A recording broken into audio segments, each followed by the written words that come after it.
Strat-O-Matic Excel Carryover League.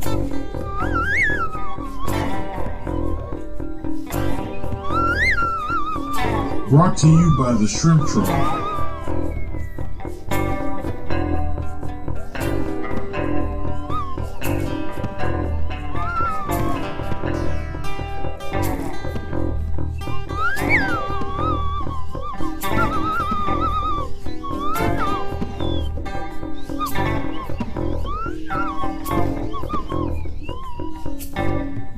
1973 to 1976.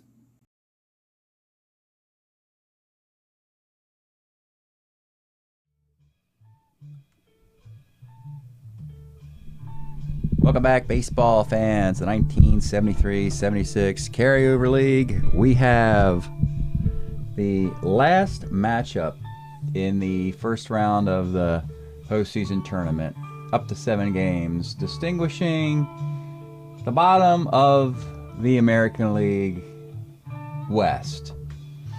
You know, back in the days when you had a bad division and it was like the American League East or the National League East, used to say the American League Least was like some 82, 83 win team. But now for the American League West, I got to find some way of making a rhyme that goes with West. How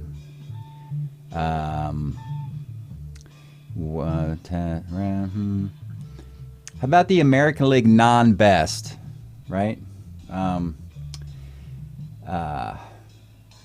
You work with me here, folks. I was told if you stick a hyphen between any 2 words, it counts as a word. So let's just stick a hyphen in there.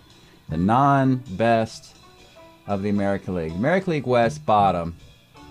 And how so disappointing it is for nobody to challenge the Oakland A's in the American League West. But we have a developing story, and I'll get to this. It involves a previous series as well. So, here in the American League West, Seattle and Texas, the Rangers actually beat Seattle 4-1 the first time they met, so they have a +3 tiebreaker. However, it's not going to matter because they're tied already. So the best of 7 puts either team at least 1 full game ahead and no tiebreaker would be necessary. BO7. This is a simple best of 7, a traditional 7-game series. You win 4 games and the series is over. And the team goes home who loses. The developing part of this is that in the National League non-best, Houston and the Padres met, and Houston needed a 5-2, but Houston actually clobbered the Padres 5 straight. So what it did was, San Diego folded up like a cheap tent, finishing 12-20, but it's almost like they cut the lifeline and gave Houston all their juice and said, hey, why don't you guys make a run at it, which is highly unlikely. But Houston, believe it or not, will play a bad Colorado team in the next round and have a chance in a best of 5.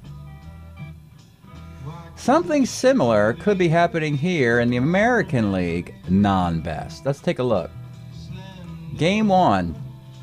Seattle goes to Texas. This one will go into extra innings. It was a 3-2 game actually until the 9th when all-star closer Steve Foucault blew a save. Made it 3-3. Top of the 10th, Seattle gets an RBI by Matty Alou to make it 4-3. Bottom of the 10th, Boots Day gets an RBI to make it 4-4. Nobody scores in the 11th. 12th inning, you get an RBI single by Al Gallagher of Seattle. But in the bottom of the 12th inning, with 2 outs, Jeff Burrows does a walk-off 2-run homer.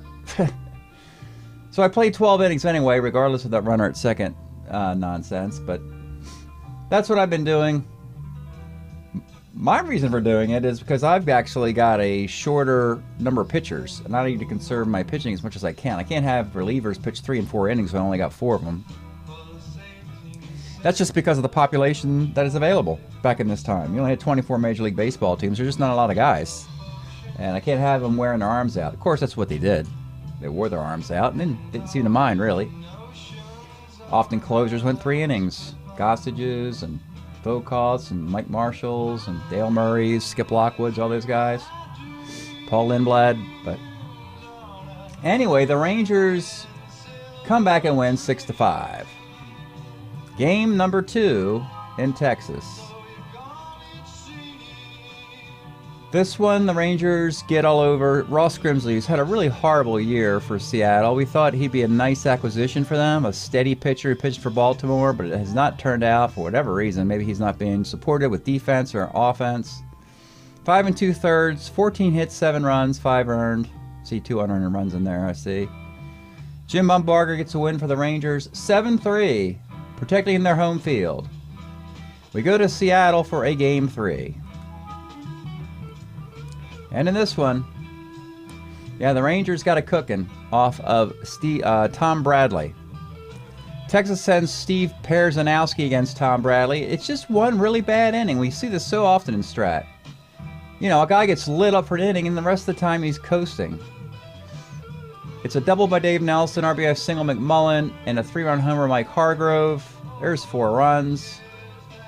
The Mariners can only muster 2. Clearly the Mariners are very talent deficient. That's a poor roster right there. Rangers win 6-2, and it's funny, but it's just like their other Texas, Houston is in the same boat the Rangers. If you flatten the doormat, like a really, you really vacuum that doormat, get all the crumbs and the whatever out, and really make it immaculate, sparkling clean doormat. I mean, and sink this. See how this is pointing downward? These little arrows in the M. Yeah, if you just really that's what you want to do. If you're the Rangers, you just want to. This is what you want to do to the Seattle Mariners, because let's look at the overall standings. If you bury the Mariners, the Rangers can get to second place. They presently are there. So the Angels, as predicted, fell to Oakland. They're 4 under 500. But the Rangers, if they win and get a 4-game sweep, they're at 500. They'd be in second place, and they'd play the third place team from a better division. And that'd be a best of 5. That'd be a nice matchup between Milwaukee and the Texas Rangers, while the Twins would have an easy matchup against the lowly California, the new lowly California Angels, etc., and so on and so forth. So that's the scenario.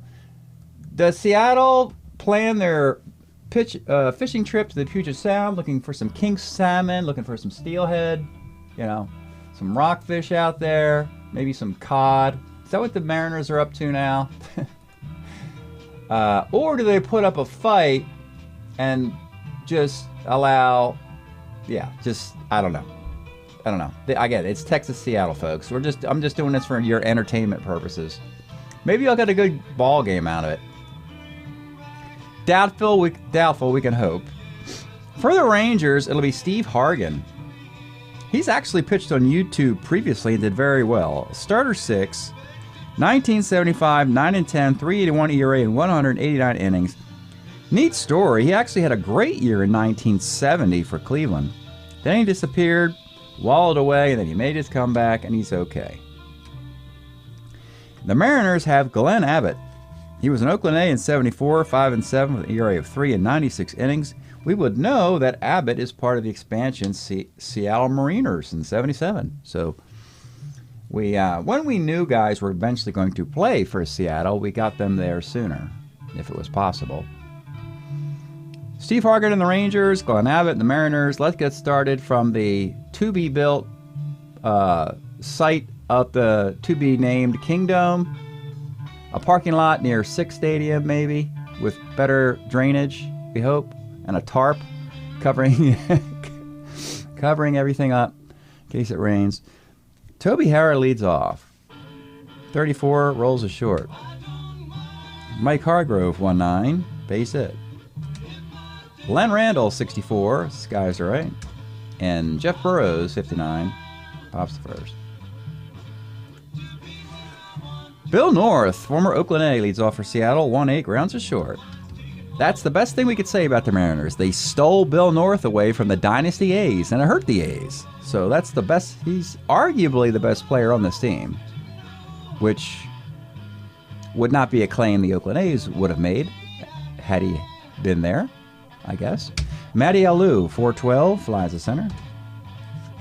And Glenn Adams, 63, first X. Your first baseman is Hargroves at 2E18. Makes the play. Top of 2, it's Joe LaHood, 6'11", short X. Today's shortstop, Danny Thompson, a 3E36, makes the play. Boots Day, 33, lines first. Dave Full Nelson, 1-7 Ks. Bottom of the second, it'll be John Ellis, 2-5, base hit. Chris Arnold, 37, is a... Chris Arnold, where is it? That's what happened. His card got stuck. I hate when that happens. Chris Arnold, 37 is a K. Jerry Morales, 1-8. Let's take a look at Jerry Morales' card. He was a Padre in 73. Eventually a Cub. Always known for a good defensive outfielder. Decent average, like a 260 to 280 hitter. Not a lot of power. 10 home runs, 12, 15 maybe. Steady player, certainly not a star. Good foundational rock-building piece for the Mariners at this point.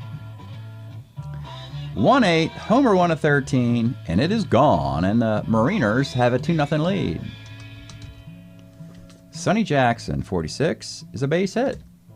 Danny Thompson, 57, is a K. And Ted Kubiak, 2-6, is a walk. 2 on, back up top to William North. 62 flies to center field.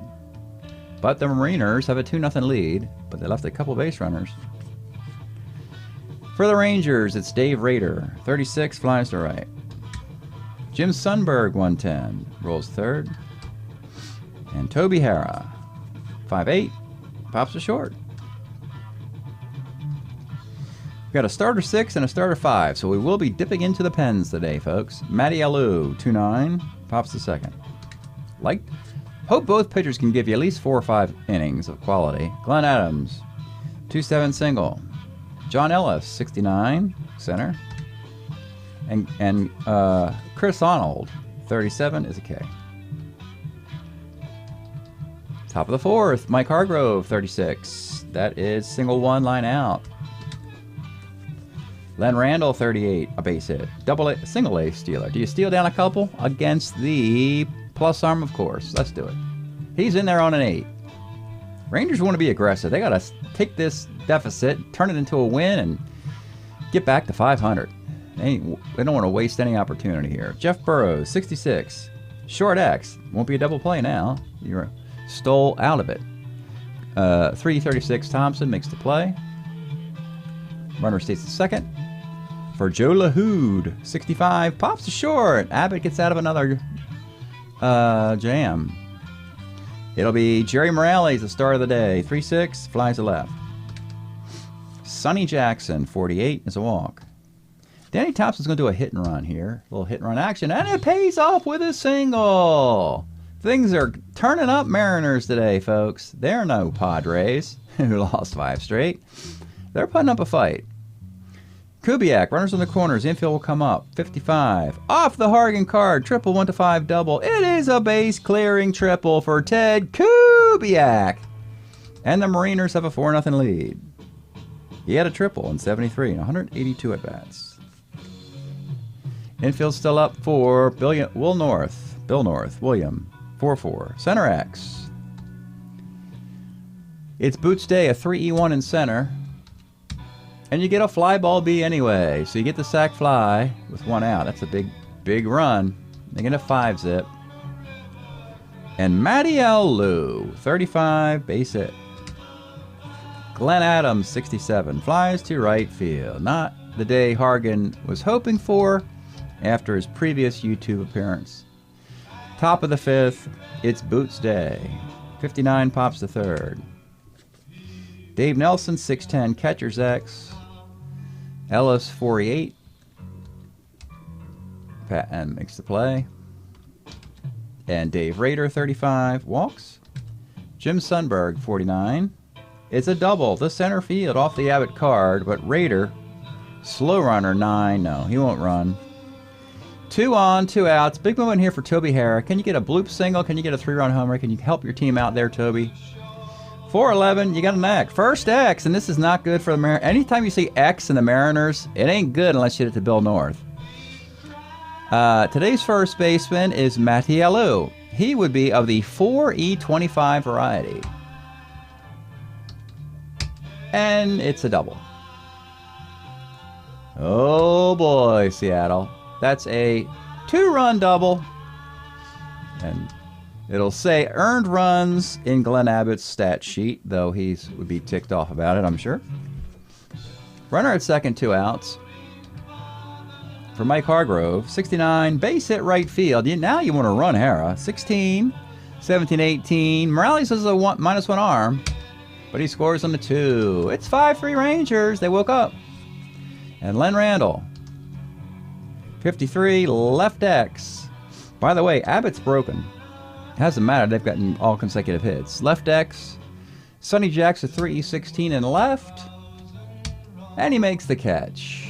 Well, you can pull Abo after 5 as a pitcher of record. We will do that. Hargan now is only a 2-run deficit. He will keep going. The thing about the Rangers is they actually, unfortunately, have to push their starters. They only have a 3-man bullpen because none of these pitchers, they're the only team in the carryover league that doesn't have a pitcher who can pitch on 3 days rest. It's just how it happened. And history will suggest they go after Ferguson Jenkins to do exactly that and win 25 games in 74. So that would be the short-term remedy for their problem, but that's a story for another year. So you have to limit the wearing the arms out of hands. By the way, Lindblad's already pitched 3 or 4 innings in this series. Steve Foucault pitched 3 innings of relief in Game 1. Yeah, I know in this era, they often pitched long, but I'm trying to preserve them as competitively as possible as the other teams are in similar boats. Can't give the Rangers an easy way out here, that the other teams don't have to, do the same kind of thing. 5-3 lead. It'll be John Ellis. 2-9, grounds a third. Chris Arnold, 69, flies a center. And with 2 outs, Jerry Morales, 4-11. Right X, your right fielder. Burrows, 48. And it's a single. Sonny Jackson, 57, is a K. 5 in the books for Hargan. Avoided his point of weakness. Let's pause a moment. First station, identification. This is the Shrimp Trawler video channel. Este es el canal de videos de camaroneros. All right. Top of the 6th. Abbott's gone. Burrows, LaHood, you got some lefties coming up. We're going to go to Skip Pitlock. One of the 2 Skips in Seattle's pen. Skip Pitlock, along with Skip Lockwood. Because we wanted to call this team fictionally, there are some fictionally named teams in our league. The Seattle Skippers. We thought that would be kind of a fun thing to do until they renamed themselves the Seattle Mariners in 1977. But there was a minor thumbs down to that naming policy, and we kept it Mariners. So there you go. Skip Pitlock. He pitched for the Chi Sox in 74. 3-3 with a 4.42 ERA, 106 innings. Trying to help the Skippers get a win. Top of the 6th, it'll be Jeff Burrows. 1-8 is a K.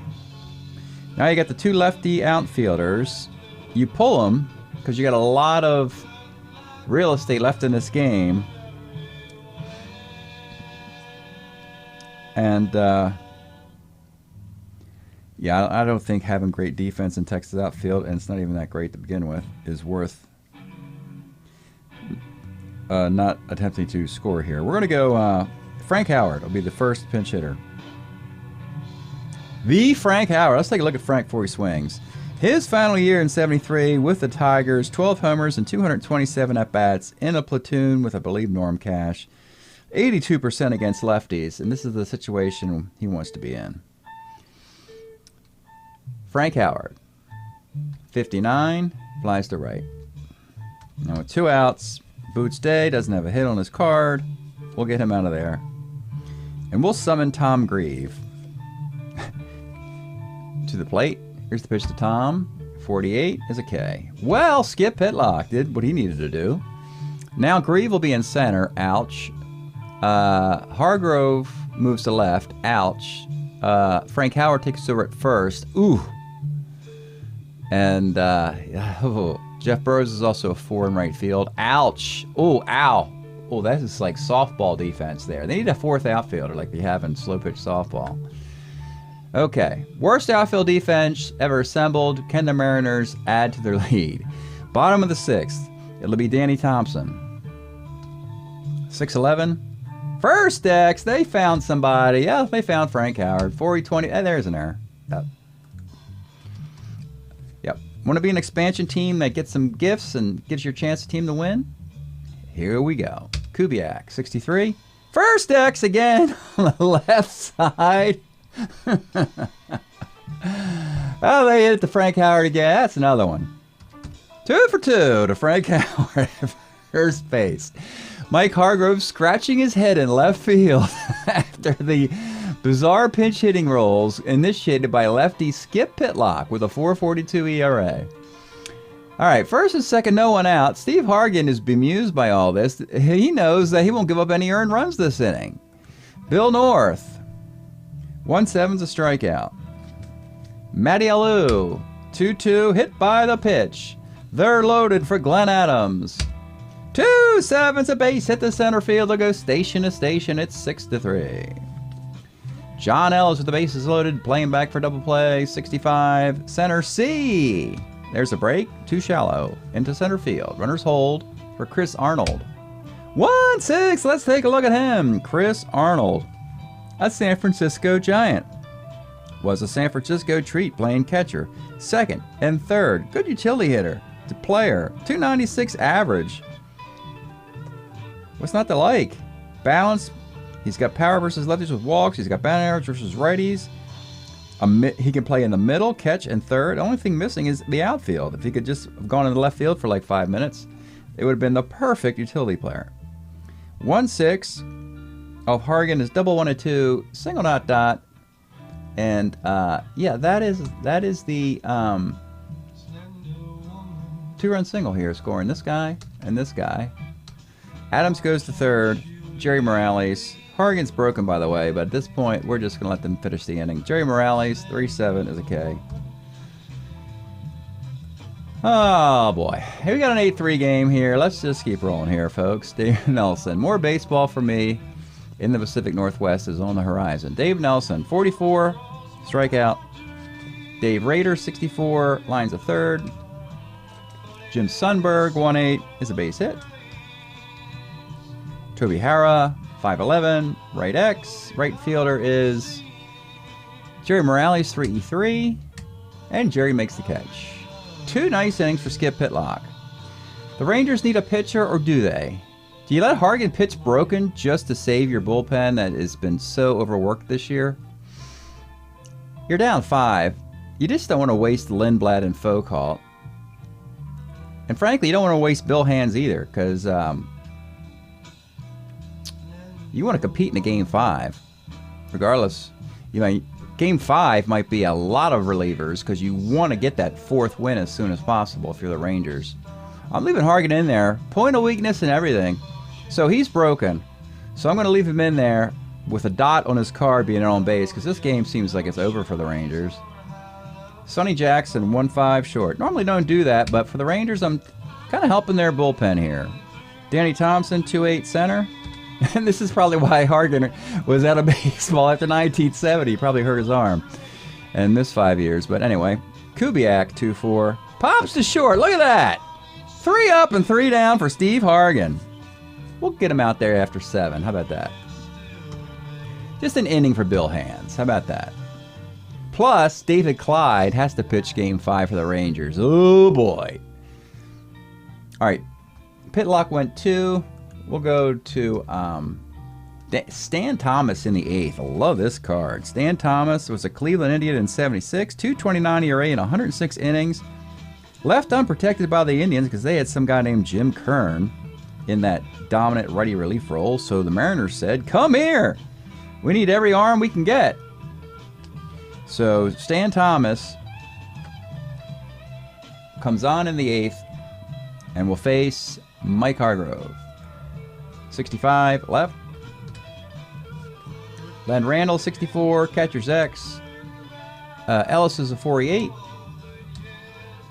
And he makes the pass ball foul out.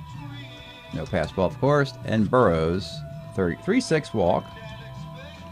And it's Frank Howard, 46. Single 1 to 19. That's a break. As Frank Howard doesn't even have hits on his card. And now Tom Grieve with 2 on and 2 outs in an 8-3 game. 1-6. Oh, Tom Grieve. Let's take a look at him. He just came through here. Let's arguably say it's his best card. 1973, he hits 309. 7 homers and 120 at-bats. So this is a 30 home run season had he played a full one. Never, a lot of potential, just never really worked out for him. But this is a great card. At least against lefties it is. And he's okay against righties. You could very well project this as a full season. Let him play every day. And don't worry about the 37% versus righties. Oh, doesn't matter. Rangers weren't competing for much of this timeline anyway. 1-6, double 111 gets it. That'll score a run. We'll put runners at second and third. And it's Dave Nelson. 2-6 for Nelson is a base hit to left field. 1 run will score. Grieve. A 13, 14, 15. Sonny Jackson's got a +2. I have to run here. And he's thrown out on a 20. It's almost like you put the bait out there to catch the mouse. You just had to get closer in scoring. I know you're down by a lot, but it's a 17 you're running on. And you get thrown out by the noodle arm of shortstop Sonny Jackson, who's playing left field today with his +2 arm. Well, that's put a damper on things. They did get 1 run. A guy gets thrown out. It's 8-5, and it should have been 8-6 with a tying run coming to the plate. But that's the way the inning ends. For the Rangers, snake bit today. Got to watch those Texas snakes. Got snake bit, and now they got to put some aloe or something or on that bite and get back on the right side of the horse tomorrow. They got to mount the horse on the right side instead of the left side tomorrow and get the Rangers and the Cowboys going there. So, bottom of the 8th, Bill Hands will come in to finish this. He has been used a lot as the long man on a team that literally goes to the bullpen every game. 7-10, 3.49 ERA, 142 innings as a starter relief, but he's been more of a relief starter for this season. Bill North will lead off 2-4, third.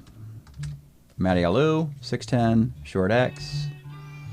Toby Harrah, 3E32, makes the play. And Glenn Adams, 56, double 114, gets it. John Ellis, 67, is the sky to center field. Well, you got a 3-run lead. Do you bring your closer in? Sure. You need stats, folks. You need Skip Lockwood, your all-star closer, to get a save.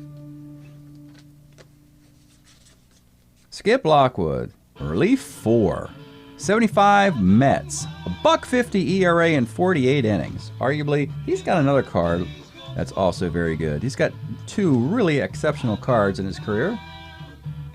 I think he started in 69 or 70 as a starting pitcher, but now by the mid-late 70s, he's strictly in the bullpen. So it'll be Dave Rader leading off in the 9th for Texas. 38 rolls a short. Jim Sundberg, 1-7 is a K. And back up top, Toby Harrah. 59 is a strikeout, and that is the ball game. It is a 8-5 finish. Lockwood will get a save for that. 7 difficult innings for Steve Hargan. His defense let him down considerably in the 6th. Shame because his team actually did rally to get some runs that would have taken him off the hook for a loss, but they went to the pinch hitters, and sometimes when you do that, you pull your defense. It's like pulling your goalie in hockey, and bad things happen, and that's what happened there. In an attempt to take some risks for a sweep, it didn't work out. So Hargan takes the loss. Abbott did get the victory. Lockwood gets a save. Game 4 is in the books. Game 5 in Seattle, it'll be Steve Busby, who pitched Game 1 versus David Clyde. Then if it goes back to Texas, Ross Grimsley and Tom Bradley against Jim Bibby and Steve Perzanowski. So we'll have more of that after the break, so stick around. All right, folks, here's the box score of the game you saw. The Mariners winning 8-5. Abbott gets the win. Lockwood gets the save.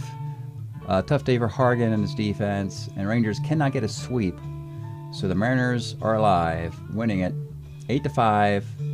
But Game 5 could be the final game of the year for the Mariners. And they're going to go with their "not on our field" signs start popping up. You want to eliminate us, you got to do it back home in your state.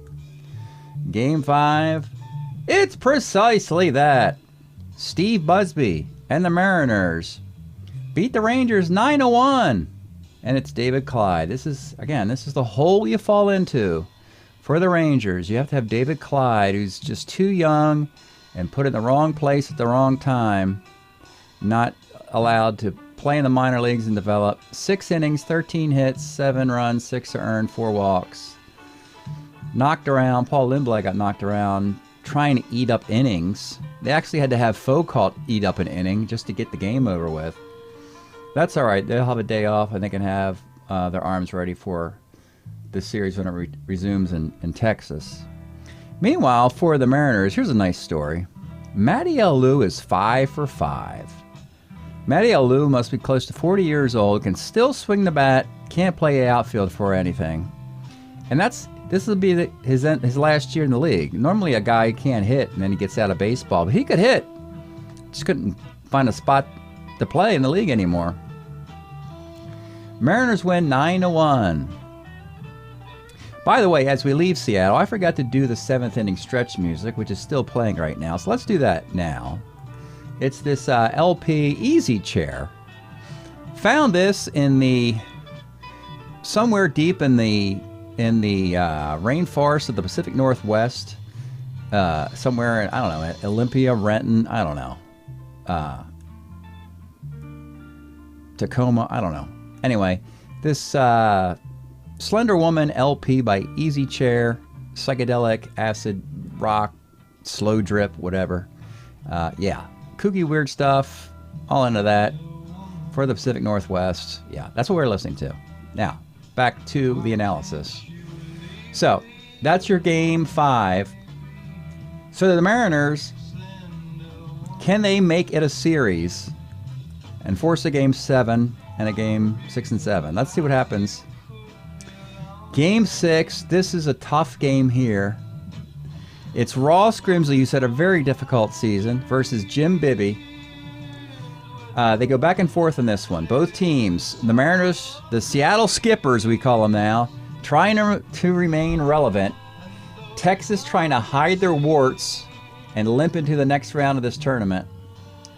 You get a ground ball RBI here by Paciorek. You get an RBI single by McMullen. Big 3rd inning off of Bibby, walk double, 2-run single Chris Arnold, RBI ground out. Looks good for the Mariners, 4-1. Tom Grieve homer makes it 4-2. Jeff Burroughs homer makes it 4-3. This is what's been happening to Ross Grimsley all year. RBI double Mike Hargrove makes it 4-4. Grimsley's pulled after 6 to try and avoid another loss, as the Mariner bullpen's better than the starters for whatever reason. Bottom of the 8th inning, the lefty Rich Folkers gives up a home run to Ken McMullen, who went 3 for 4 today. And McMullen, in a utility role, has a ton of home runs. We might I guess we can take a look at stats and find that out. It's 5-4. Lindblad and Foucault combine to close out the 9th inning, and the Rangers win the series 4-2. So at least, well, we're done. We're done this first round of the tournament, and we'll get to the at least a preview of what's coming in the second round. But let's look at some stats of these two teams who have finished this, Seattle and Texas. Seattle's season is over with. They finished 14-20. They had 246 with a 4.38 ERA. They scored 113 runs, gave up 163. There's nothing good about anything here other than Skip Lockwood was the all-star closer with 9 saves and 14 victories. Which goes to show you, even when they win games, it's within 3 runs. And so Lockwood's just piling up saves in that scenario. Glenn Abbott went 5-1. Steve Busby went 5-2. Ross Grimsley, however, a head-scratching 1-8. Hate to see that. 51 runs in 73 innings. He put 135 men on base in 73 innings as well. With a good card, just it didn't work out. Only 4 players in the Mariners hit home runs this year. Hit them. That's Jerry Morales with 5, Adams with 3, Vukovic, who hit 180, had 3 of them. That means that John Ellis didn't hit a home run this year and batted. Yeah, that's terrible. He's like batted 3rd, 4th, or 5th most of the year. Didn't hit a homer. I mean, Pachork didn't hit a home run. Tom Pachork didn't hit one. So Texas 15-17. They all continue. They're hitting 261 with a 4.05 ERA. Steve Foucault, their closer, just like Foucault, 9 saves and 15 victories. They do have a lot more power. Ken McMullen, 7 homers and 62 at-bats. That gets the job done. Dave Nelson's got 13 stolen bases. That's nice. We have Jeff Burrows has 6 homers and 20 RBIs. That's okay. It's very mediocre, folks, as expected. A quick look at the standings.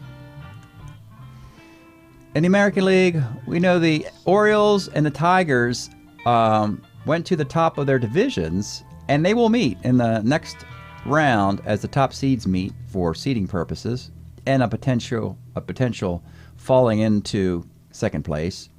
But the Orioles and Tigers, at the moment, are at the top shelf of the American League. Orioles and Tigers, presently. That could all change. We have the White Sox eclipse the Twins late in that first round matchup. Twins have a tiebreaker against the Brewers. Boy, this is tough stuff. These 3 teams here are very interesting because they play deep into the series. They're tough outs. Even when they win, it's tough. But all 3 of these teams are fun to play. White Sox, Twins, Brewers. You'd think they would have an advantage over these 3 teams, A's, Rangers, and Angels. You see the dilemma the Rangers put themselves in. They did eclipse California here, but they still do it with a losing record, which means the Brewers will have a road field advantage, a game and a half ahead of the Rangers. So that means that, well, let's take a look at that now. I did not even put wild card seeds in here yet because it's pointless. Because this team, I mean, the Twins have a tiebreaker over the Brewers, but they have the lowest winning percentage between them, the Brewers, and the Ohio players. And then Boston's at 500. Yankees are still alive. Yeah, it's just too kooky. So then let's look at the postseason.